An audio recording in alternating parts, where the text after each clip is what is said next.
দেখছেন সবার খবর, সবার নজর, বার্তা এক নজর। বাসন্তী পুজোর আশীর্বাদ নিয়ে বালুরঘাটের প্রচারে বিজেপি প্রার্থী বিদ্যুৎ কুমার রায়। বালুরঘাট বিধানসভা কেন্দ্রের বিজেপি মনোনীত প্রার্থী বিদ্যুৎ কুমার রায় বাসন্তী পুজোর মাহেন্দ্রক্ষণে 23 নম্বর ওয়ার্ডে নির্বাচনী প্রচারে অংশ নেন।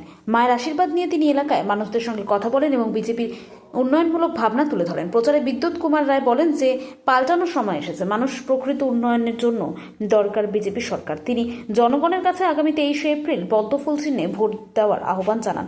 এই দিনের প্রচারে বিজেপি কর্মী এবং সমর্থকদের ভিড় ছিল চোখে পড়ার মতন।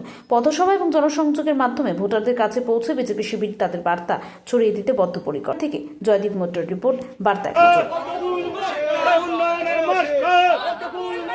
বালুরঘাটের মার্কা পদ্মফুল মার্কায় বিদ্যুৎ রায়কে পদ্মফুল চিহ্নে বালুরঘাট বিধানসভা কেন্দ্রের